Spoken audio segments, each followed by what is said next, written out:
All right, good morning everybody, and happy Thursday. Only one more day until the weekend arrives. Very exciting.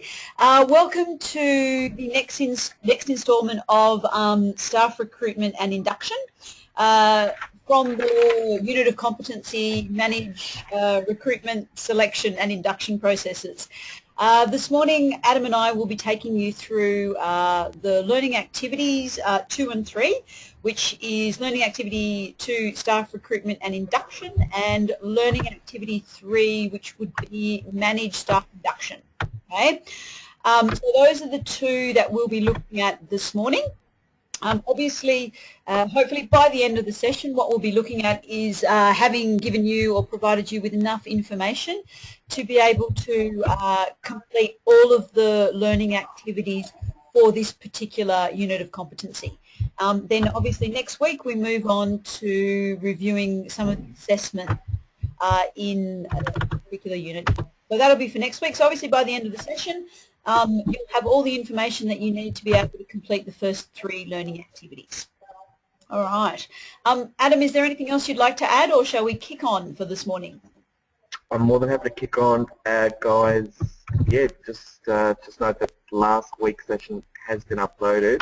So if you go to this homepage, you'll see that the actual video, the YouTube clip is there from last week. So you're welcome to go and have a look, which is section 1.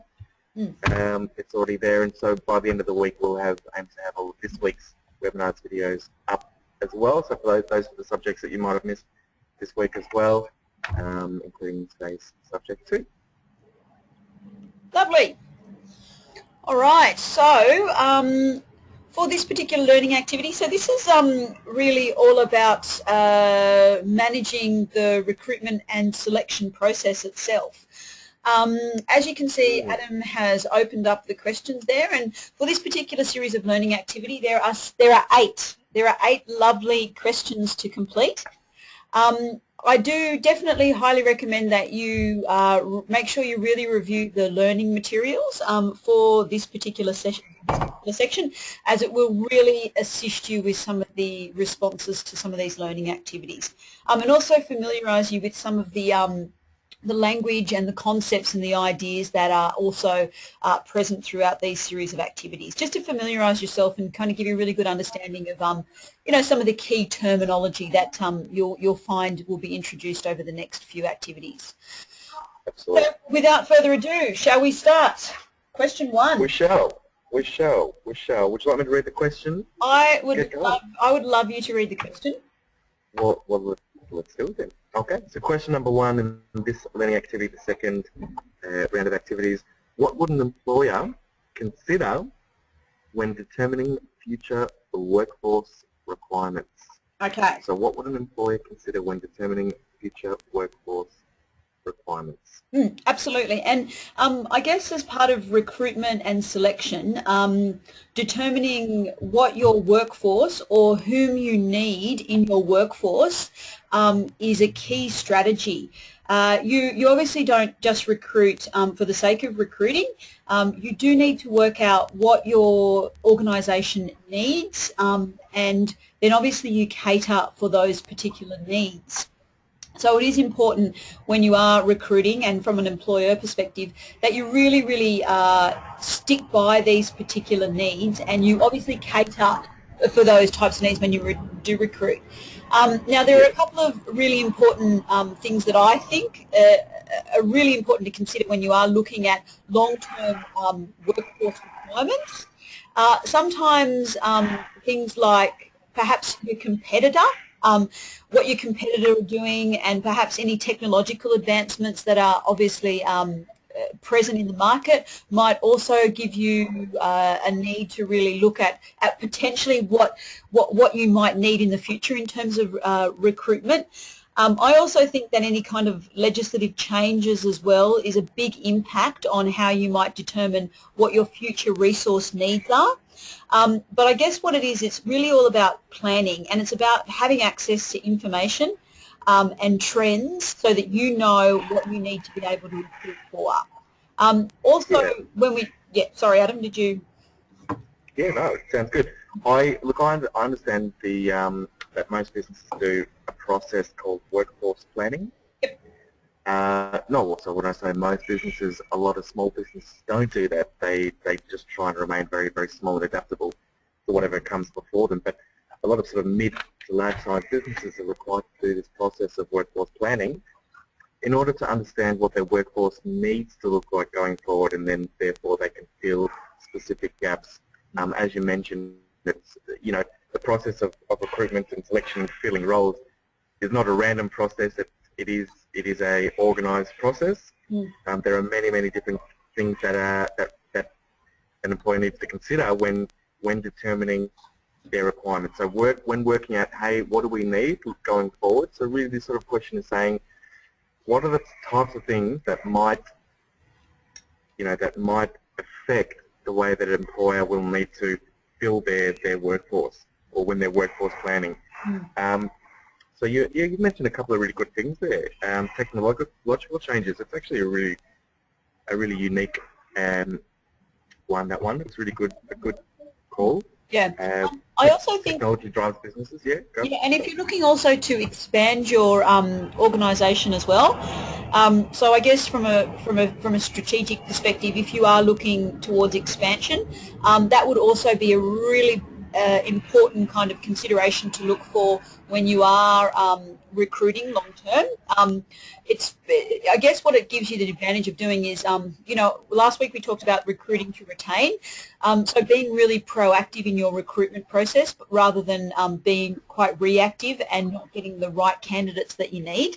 So if you know that things are changing and evolving, make sure, I guess, the important thing is to make sure you strategize towards making sure that you're aware of those and that you're not recruiting proactively. And I actually heard an interesting thing on the radio. I think the government is releasing a report sometime over the next couple of days about the actual workforce here in Australia itself.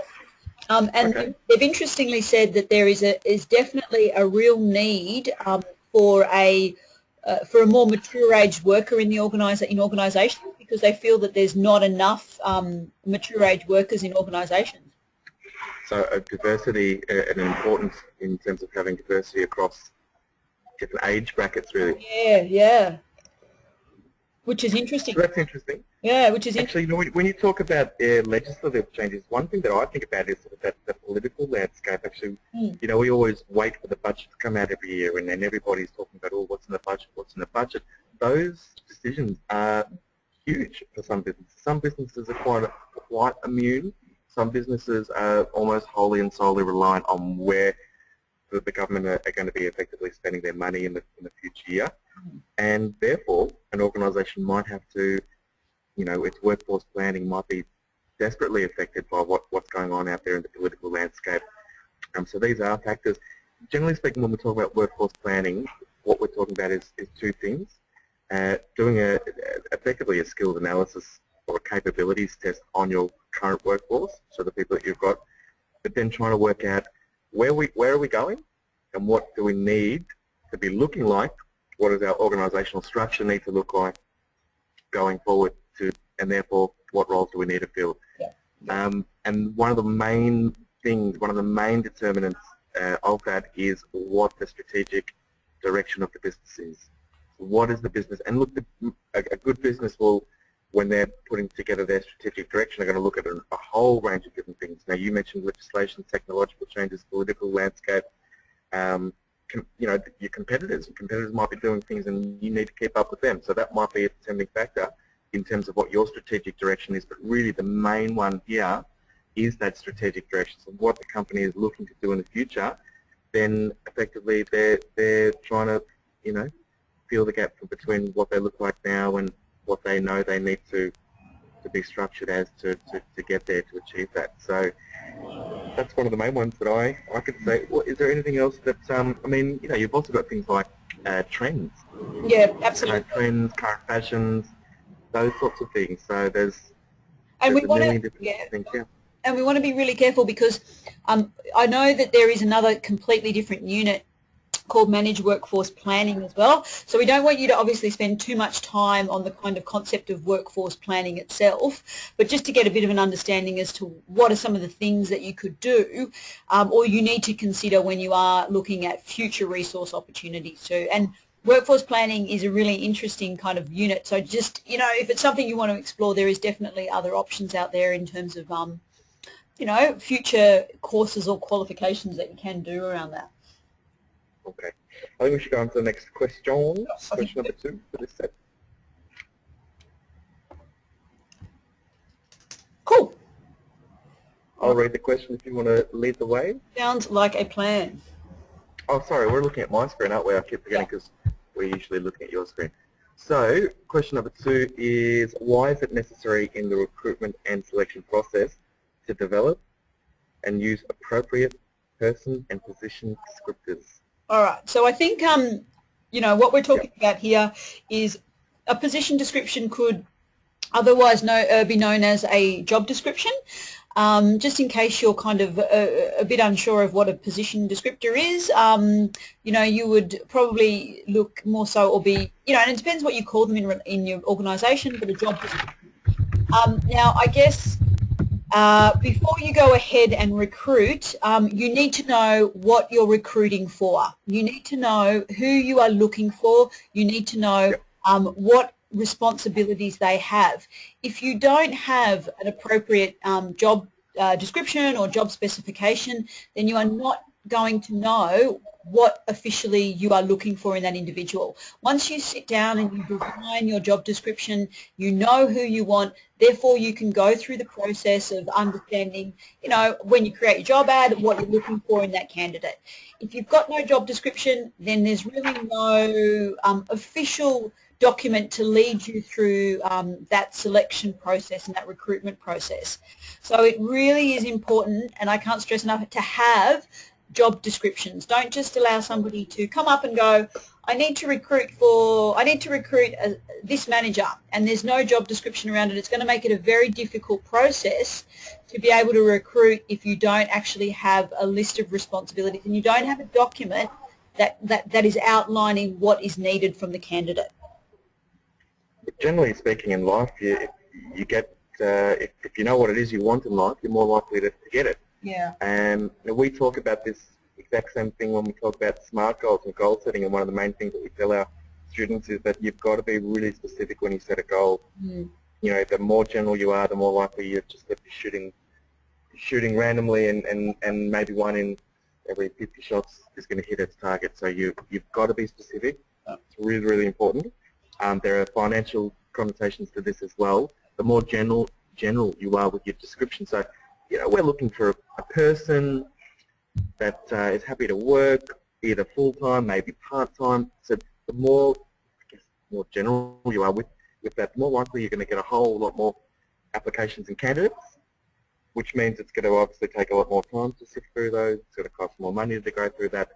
The quality and standard is diminished because, you know, you're far less specific with what you're actually asking for. So there are many reasons why, but there are also the, I guess, other factors too, such as human resource department. Somebody that's doing the selection and induction may not be that familiar with the actual ins and outs and runnings of that specific role. A business might have many different departments, and within those departments, different functions of that department and different roles within those. So it's that usually in companies that especially when you've got your internal recruitment, the people that are doing the recruitment and the selection process aren't always super duper au fait with the ins and outs of the actual role itself. Therefore, this position description or this job description is really the Bible. This is their guide. This is their everything to knowing what we're looking for when we're bringing somebody into the business. And as we know, it's an expensive task to bring somebody in because we've got this whole onboarding process. We're trying to get them up to speed. It's a real investment. It costs a lot of money, so you want to make sure that you're sort of getting it right. Yep, absolutely. But the description should also give information about to assist those that are looking at that as a potential job, just to make sure that they're aware of the full scale of the role. So some of the terms of the employment Is it full-time? Is it part-time? You don't want to get in there and then realise that it wasn't what you're after. So it's important for both sides of the fence, I guess you could say, that that these descriptions are, as specific as possible and that they are appropriately designed. Yep, absolutely. Because obviously, once a candidate has accepted a role as well, and you've gone through a recruitment process and you've described the role, and they've succeeded in that process of being selected, the job description should get signed, and they should be agreeing to that the role that they've had. So essentially, it is almost like a legally binding document. So it has to be right, and it has to be correct, and it has to be there as well to be able to advise and allow the employee to understand what the expectations of their role is, because that's fair. I think that's a really good point. It's really the first time that you set any expectations from your business to your future staff members.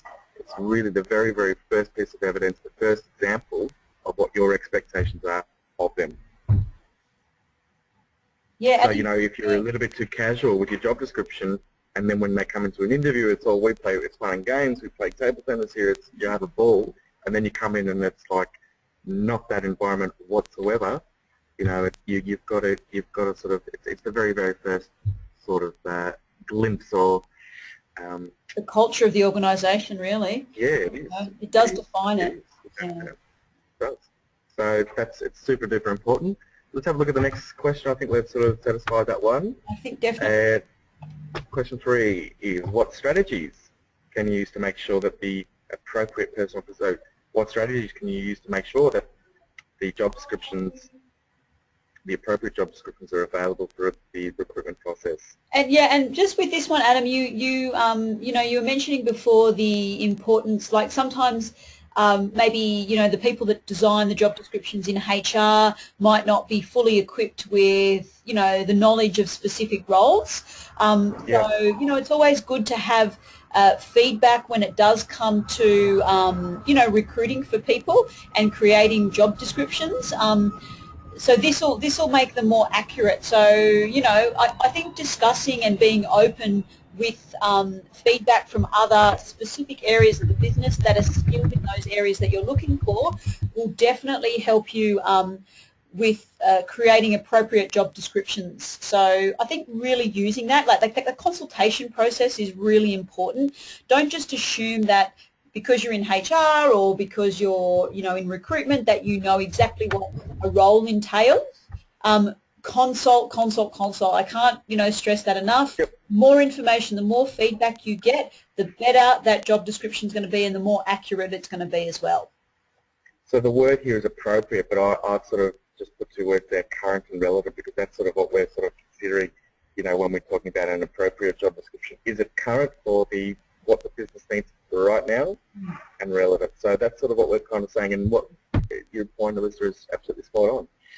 Really the only way to do that effectively is to engage with the various different stakeholder groups.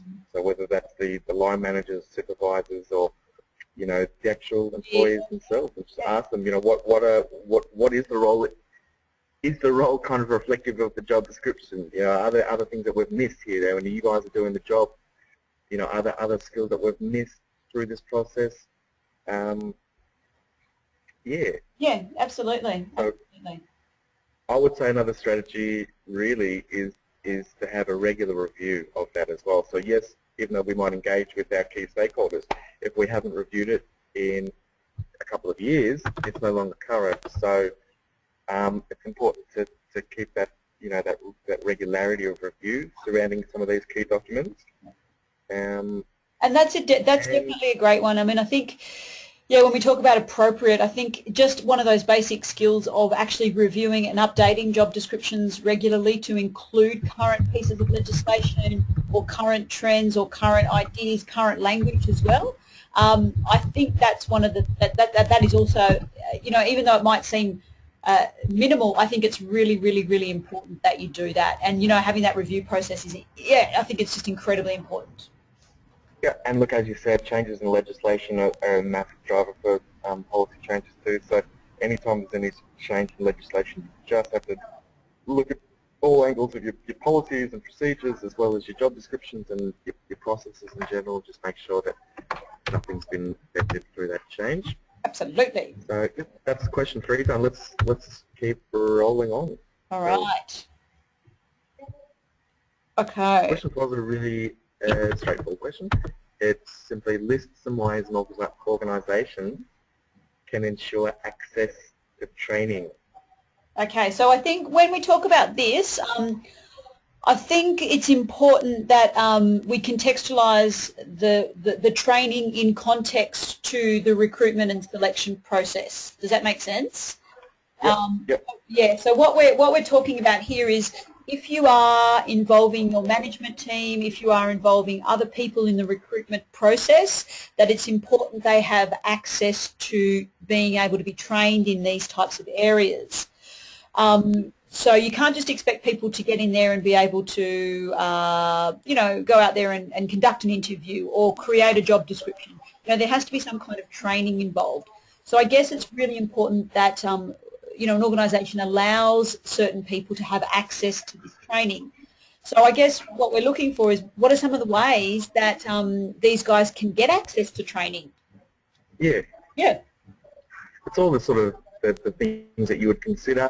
I mean, as we've sort of discussed, quite often what happens is that you've got a recruitment or human resource coordinator or officer or worker that teams up with a line manager or a supervisor or a specialist in that particular department, so that you've got the combination of the recruitment skills and knowledge as well as the actual, you know, the IP, the information required in that particular role or so forth. So we'll consider this question from the perspective of if you're a manager and you're not really familiar with the whole recruitment process, what sort of training do you think that you're going to need in order to be able to sort of, you know, conduct some of these interviews in conjunction with your HR member or things like that? So, yeah, consider different options. It doesn't have to be formal. So we talk about formal and informal. It can be somewhat informal, or you can choose to go down the formal, you know, formal way of doing it. So upskilling and having additional qualifications, or going to official workshops and things like that. Or you can have sort of coaching, mentoring on site with various different people, or run internal workshops and things like that. Any other sort of suggestions here, Alyssa? Yeah, no, I agree with you. You know, you can take the informal approach or you can take the formal approach.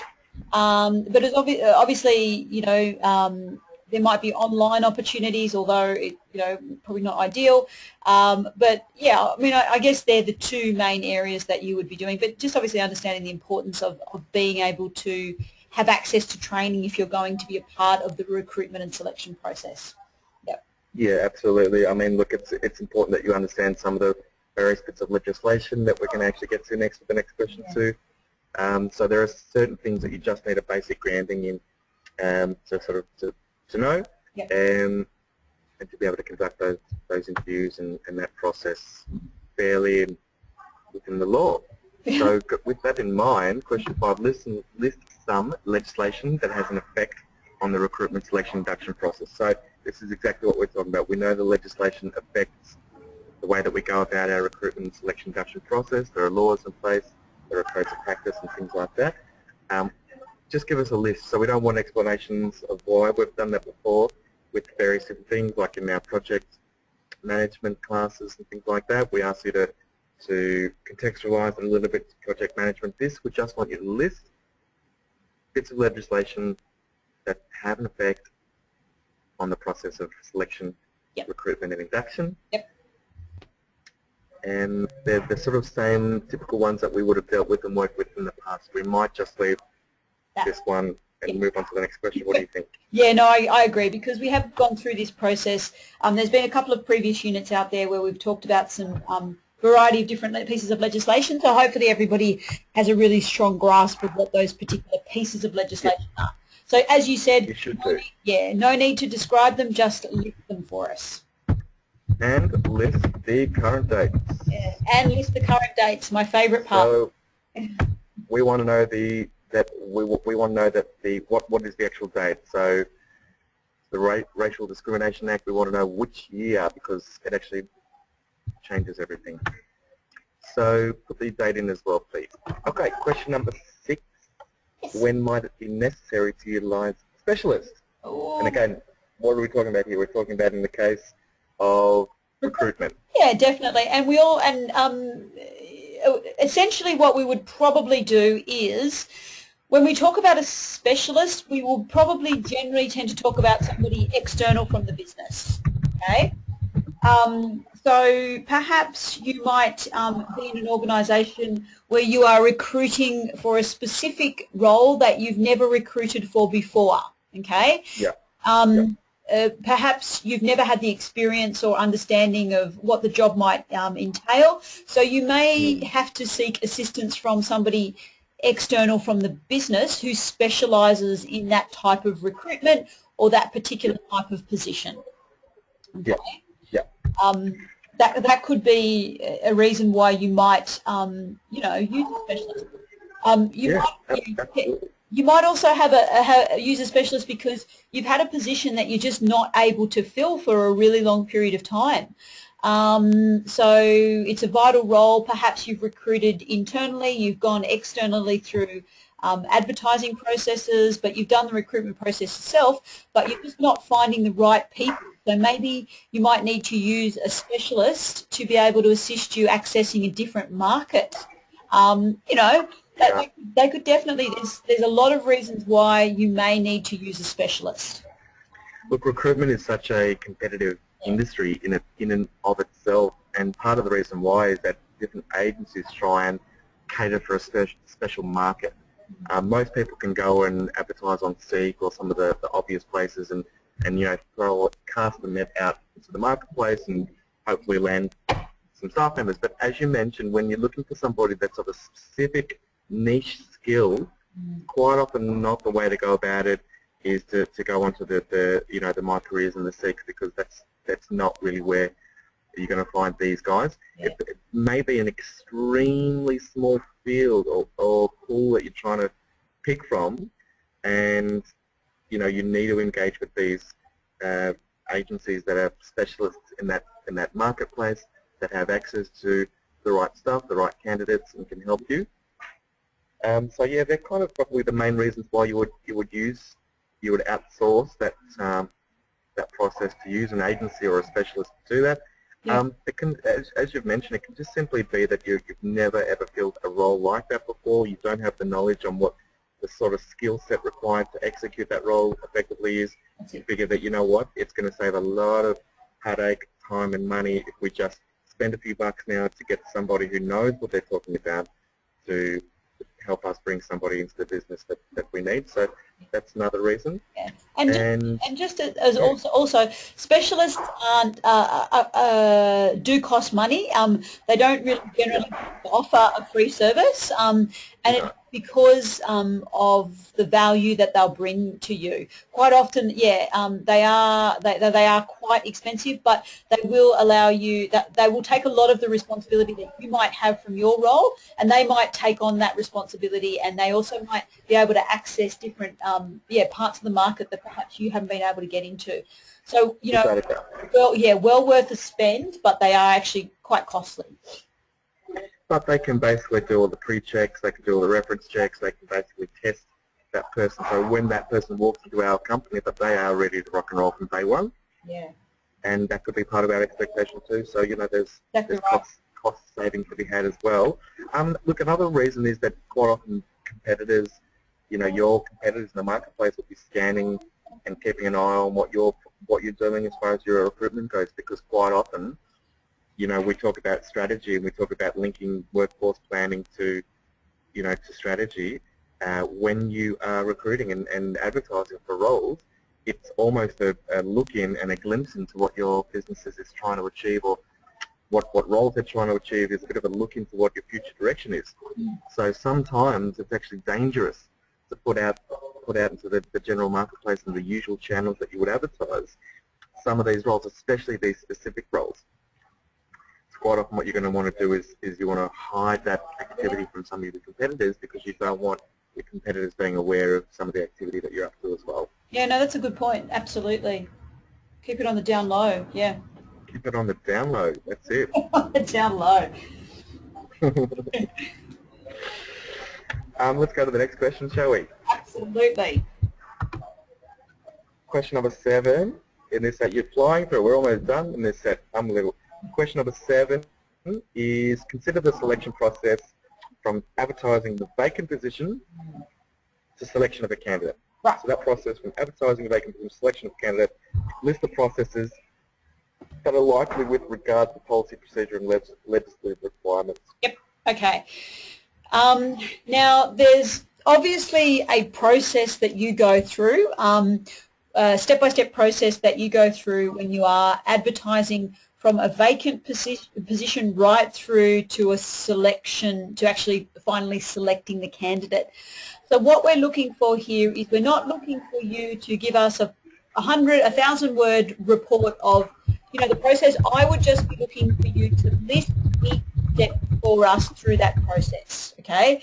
From, you know, from the first point where you realise that you need to, you know, employ somebody new, or there's a need for a new employee, right through, you know, to that final moment where you're actually making them the offer or confirming, you know, their appointment. So there are quite a few steps along the way, but what we want to look for is we want you to kind of be able to identify that there is a process that, and it is quite a long process. And remember, we want to recruit to retain, so we want our processes to be strong. We want our framework to be strong. We want to do it right so that we get the right person. Okay, so there are a few steps involved, but just, I guess, I would be looking for, I'm not looking for a description of all of those steps. I am just looking for you to list them. Okay? Yeah, and so consider the word, there's the word legislative is in there, tucked in there as well. So consider some of the steps, and those steps might just be considerations.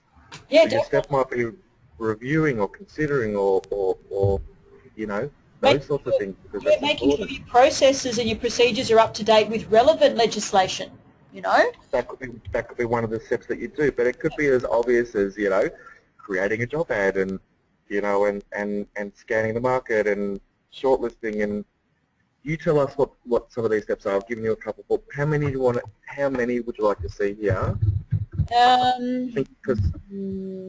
There's going to be at least.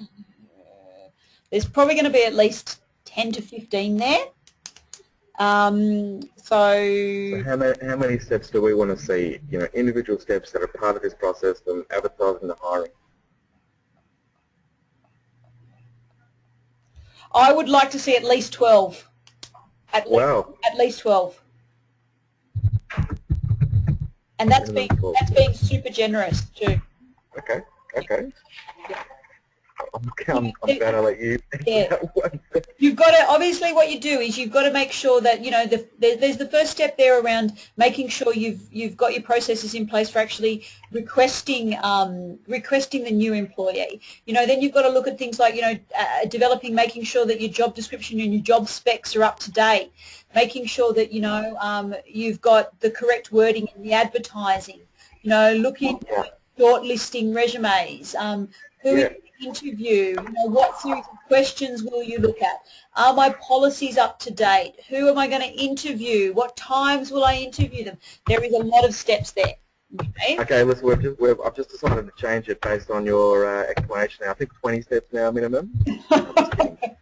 There's a lot of steps. Actually, you're right. There's a lot in there. There really is a lot. I mean, we'd like to see the small stuff. Yeah. So don't just give us the big stuff. Don't say, you know, hire somebody, because you're missing the point there. We want to see the little steps here. We want to see all the little actions.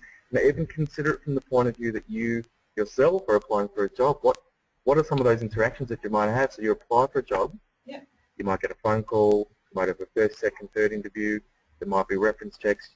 There's 3 or 4 steps that happen with you as the person that's applying for the job. There are other things that are happening internally. We want you to sort of consider both. So. Absolutely. And remember, first, second, third interview, that's 3 steps. That's not just 1 step, you know. So the first step might be a first interview, and then the second step, you know, they might ask you to perhaps do an assessment, and then that step after that might be contacting you to, you know, contacting your candidate to come back for a second interview, you know, so that there's a lot of steps involved. Yep, not including induction guides. So Okay, once not including. once they're hired, once you've offered them, well, I shouldn't say that because they might be wanting to use it. Once they're in the business, we just want to know before that point. So once that they hit that induction, it's too late. Yeah, exactly right. Cool.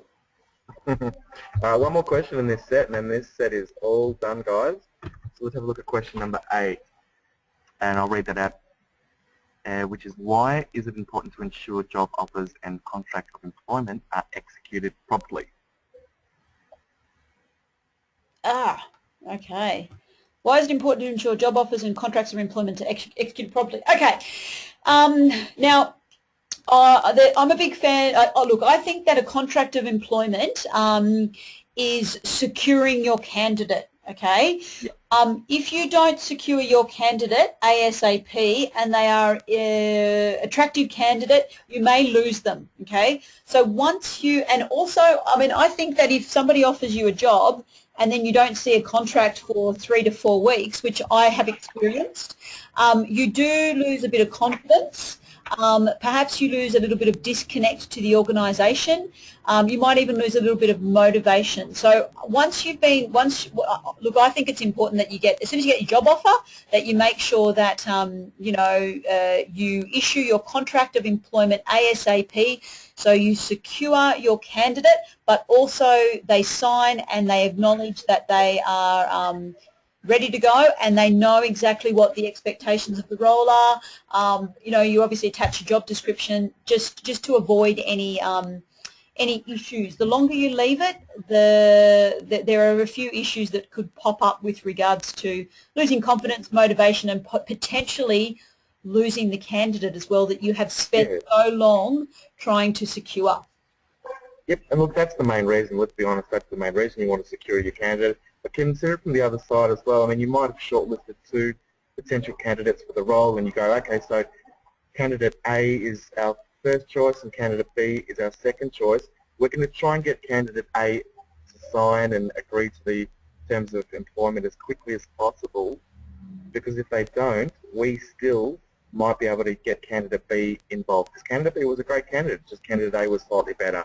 If this process of trying to secure the employment of candidate A takes too long, we may lose candidate B in the process as well. Yeah. Which means we might have to go through the whole process of recruitment again, advertising, because it becomes an expensive procedure. So once you know where you are and you've made the decision, you've got to act really quickly at this point. So they're the kind of main reasons why you want to do that. Now, guys, let's move on to the next set of questions. That actually concludes that second set. Yeah. Let's go through to that next one, manage staff induction. Okay, so this one purely now is really focusing around the induction process, okay?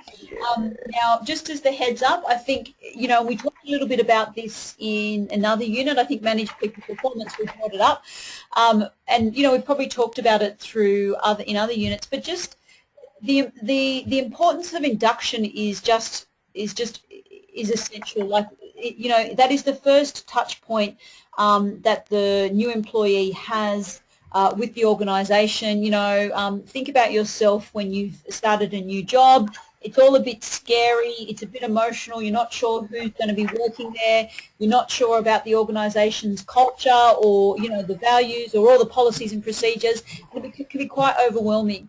So it is essential that you provide a really strong induction so the employee knows and feels supported, with their introduction into the actual organisation. It's a really great tool to really, kind of start that retention process and just, deliver on what you promised to the new employee. Yeah. Such an important part. Look, as we've discovered, that initial starting point is really everything when you bring somebody into the business. So it sets your expectations, it sets the culture, it sets the standard, and if you're going to lose a member, you're probably going to lose them in the first 30 or 40 days of their employment. Yep. So that first initial stage is really delicate. You want to make sure that they're being introduced to the company, that they're being trained, supported as well as possible. And obviously the induction process is one of the main functions or one of the main mediums that we can effectively train and support our new employees. But I guess what we'd like to see here listed, and so just list, we don't really need full explanations, we just want a list of some of the different ways that we can support our new staff members when they start. Yeah, that's exactly right. Exactly right. Like you might start in an organisation and you might have a nice 2-day sit-down induction process, and then you might be allocated a buddy. Okay, and your buddy might sit with you for a little bit over the next couple of weeks and kind of support you through the process of adapting to the new environment. That's always, a nice way to kind of, it's a nice support system to have. Absolutely, absolutely. I know one of the divisions here, what they do is they have a support person for the trainer when they're doing live training, and so what they do is that when they hire trainers, they usually use their support staff that have been involved with the training programs and have learned off their trainers, and then they've got all of the support and training they need to step into that role. So coaching or mentoring is a certain, as you said, the buddy. Quite often you use buddies when you are in a role such as call center where you're on the phone a lot of the time, and there's a lot of different variables. There might be different situations that you have to account for. It's really hard to train for every situation. Sometimes you've just got to get in there and listen to how one of the more senior members might handle it. So quite often what they do in call centers is they do that buddy system where they buddy you up. They call it double jacking, where they get one of those double jacks that connects into the phone. So you've got two headsets. You can hear the conversations, both sides of the conversation. So the customer and the phone operator, and really learn. It's a way of really learning. So it's another way of really learning how to go about doing it. What are some other ways? I mean, you've also got things like manuals and training manuals and things like that, but also companies offer things like the intranet, so it's an internal database or system that provides information such as policies and procedures and just various bits of information that may be required in that business or in that role. Absolutely, and depending on from things like intranet as well, you might have ongoing like online, like little types of online modules that you might complete regularly just to constantly, update yourself in terms of just if you're new to the organisation as well. So there'll always be a support system there, I think, for you. And hopefully, as you mentioned, just having manuals, having your staff handbook, having information freely available to you rather than you having to go and hunt it down is a great kind of way to support you through the induction process. But even consider what things might even eventuate in an induction program, and you can actually use that to list some of these ideas here. So, and that might be really just in terms of providing a short video or an information session, a background to the industry. You might be bringing people into a brand new industry. They have no great understanding of the industry itself. In fact, when I took a role in the gas and electricity industry many moons ago, one of the things they did in their induction program was actually, talk about the current landscape of the industry, how the industry is structured. They talked about the electricity distributors and the retailers and how they work and how the industry is regulated, and you felt by the end of it that, oh, that was great. I really appreciated that information. Didn't absolutely need it to do your job, but it was really handy background information that just helped you, sort of supported you through that initial sort of transition, and helped to sort of give you a bit of confidence that you sort of know what you're talking about a little bit when it came to some of the different bits of terminology and how the industry works. So that's one way that you can support staff members. But any other way, a lot of socialisation is another way. So they try and, you mentioned buddying up, but they try and have activities and try and have a bit of fun. Usually in an induction program where you'll have games and quizzes and try and have a bit of fun, and also socialise so that you get comfortable with your workmates and the environment that you're in. And that's a way of supporting your employees, because don't underestimate how daunting it is to walk into a brand new environment, a new workplace, and so you wanted to sort of make that as easy a transition as possible. So they are forms of supporting new staff members as they come in. Anything else you'd like to add to this one? No, I think it's I think it's just about listing some of those. So I think I think we've listed quite a few. Okay, so what are some methods? We've got our new staff members. They're in this onboarding process that we talk about. They're in this probationary period. So they're in this early stage where, obviously it could still go either way. So what are some ways that we can provide feedback to our new staff members? Yeah, and I think it's always really important to be able to provide as much feedback as you can to your new staff members. They're new to the business, they're adapting to the environment, so as much feedback, and obviously, constructive feedback, as much constructive feedback as you can will assist them to be, give them the skills that they need to be able to successfully work on their own.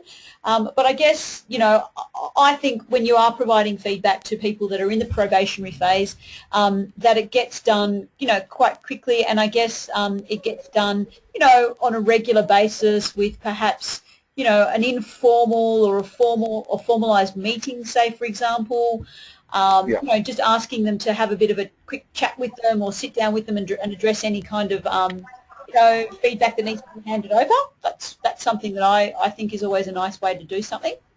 Yeah, maybe just consider the informal style as well. I mean, the formal stuff is important, but the informal stuff too. So, starting with somebody more experienced where they can ask questions on the fly, letting them, work with somebody else, mentor, something like that, work with a mentor, because they're going to get a lot of that informal feedback, on the spot when it counts, not just the that formal sort of scenario where you might sit down and have a one-on-one behind closed doors with somebody, although that's super, super important in this early stage as well.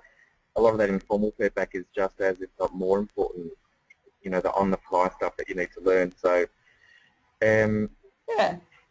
there's a million ways to answer this question, actually. There is, and I guess it just depends, on, the workplace as well, yeah. It does definitely depend on the workplace because, another possible method of providing feedback to probationary employees, if you've used a specialist to be able to recruit somebody, you might therefore use that specialist then as a method of giving feedback or providing feedback or touching base with that person too.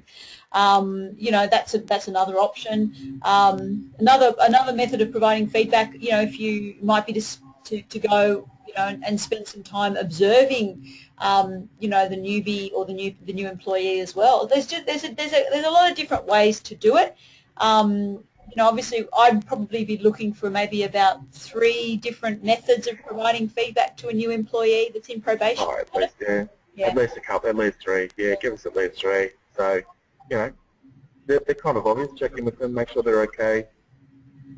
But as you said, it does depend on the working environment. I mean, you're a trainer, Alyssa, you're often out on the road and you're training on site, so quite often you're just far and removed from other members of your organisation. So it's quite often, consider different ways that you might provide feedback to those that aren't on site as well as those that might be on site.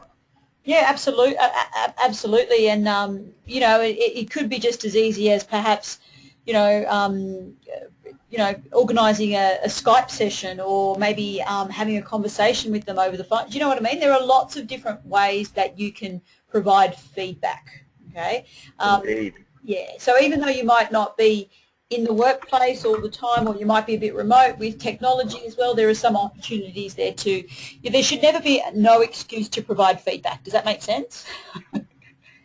Always have different ways to be able to do that. Yeah, and provide good feedback as well as bad feedback, constructive feedback. Well, I mean, in that early stage, it's just as important for somebody to know that they're doing the right thing as well as being aware when they need to adjust some of their behaviours. So, yeah. Okay, let's move on to question number 3. Oh. List some possible signs the induction process has been successful. So how do we know if our wonderful induction program, well, we don't know if it's wonderful yet, but how do we know if our induction program has been successful? What are some of the key things that we're looking for? Yep. Yeah. So have you had a bit of experience, just out of curiosity, have you had a bit of experience yourself going through induction programs and the like? Yeah, I haven't actually been through an induction process in a long time, actually. Yes. Well, I guess you probably did an induction process with when you joined this team, didn't you? It was a very, very, very short one. I've had a lot of experience, more so when you're working in call centres and in sort of those sort of sales environments, I guess, where the process is actually dragged out for, between 2 and 4 weeks. Yep. I had actually a 6-week induction at a particular organisation where Oh, it was wow. 2 weeks in class with the whole group, and then you had 2 weeks where you had effectively a buddy with you for a couple of weeks, and then you had a couple of week period where you were in class and back out on the phone, and it was sort of like a combination of, of the two, so to speak, so that they didn't just teach you and then throw you out there. They sort of eased you into it a little bit, and then brought you back into the classroom and then just made sure that you're okay before putting you out there full time on the phone. So I thought it was really good. Yeah.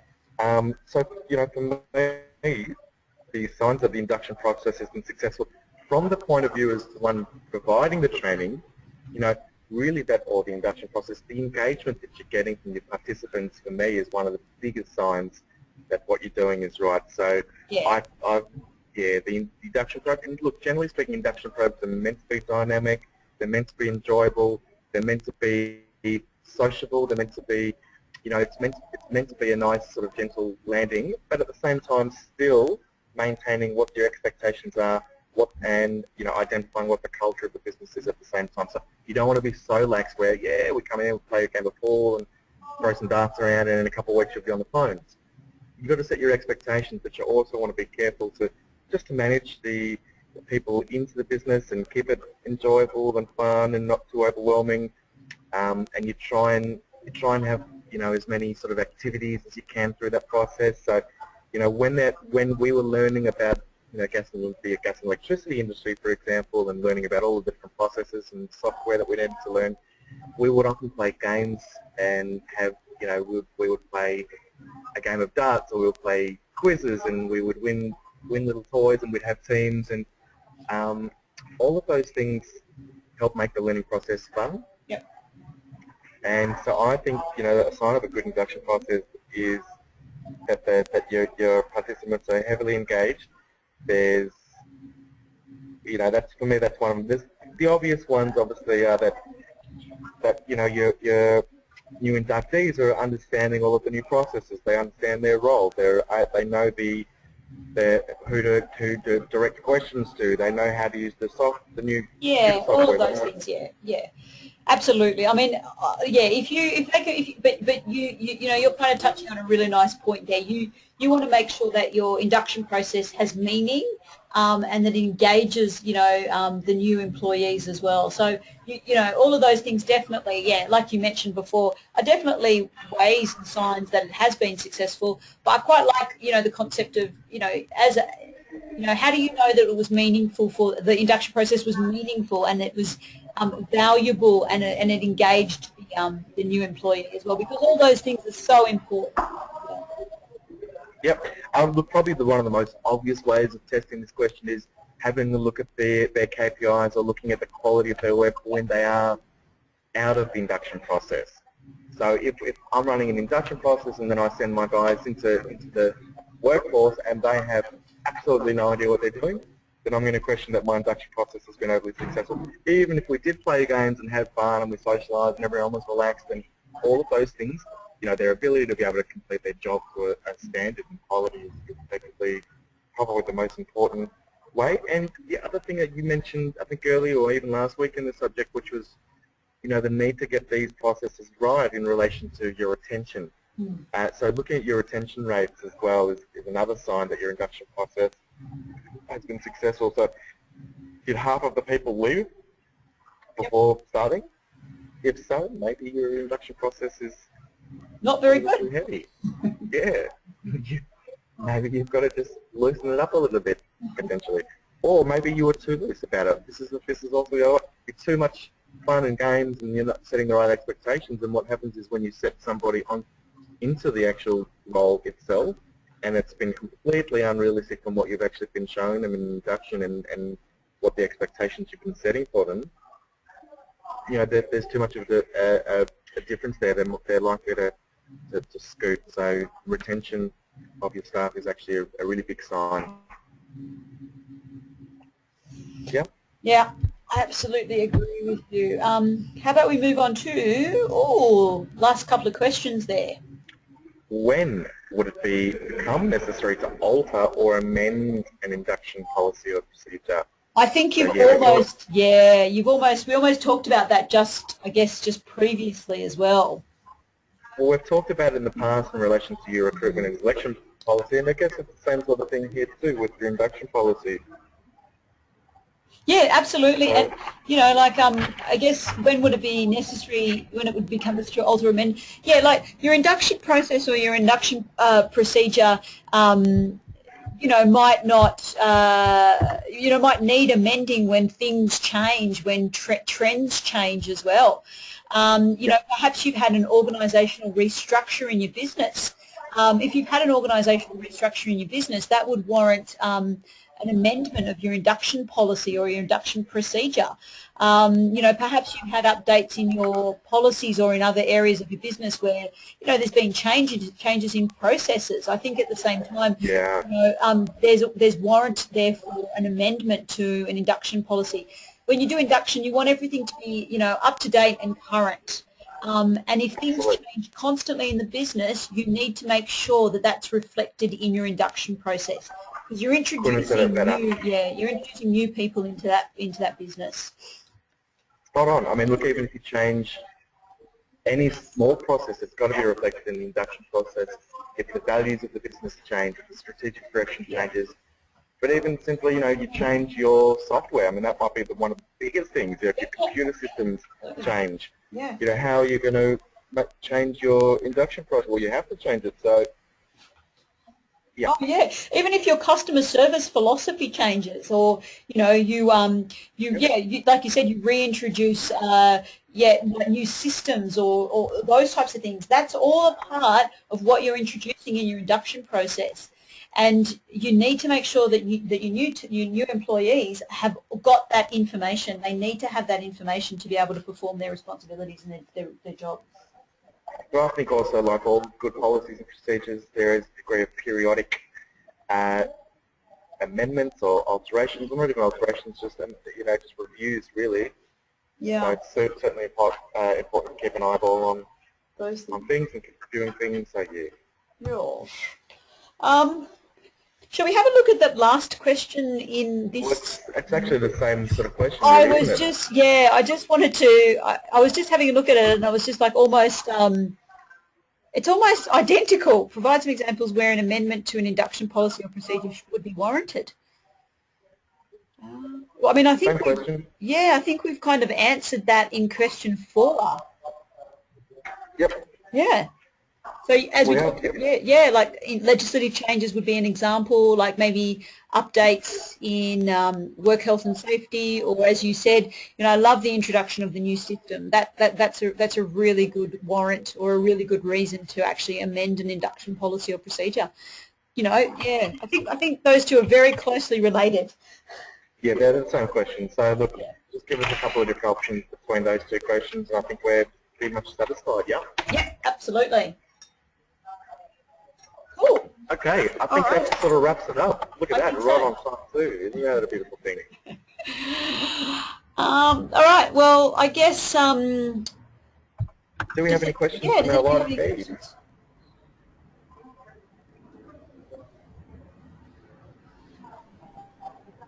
Okay, what we might do is we might just hit stop Yep. the recording, and then just if anybody has any questions, you're welcome to ask. Sounds great. Well, thank you But very thank you much very for, much. yeah.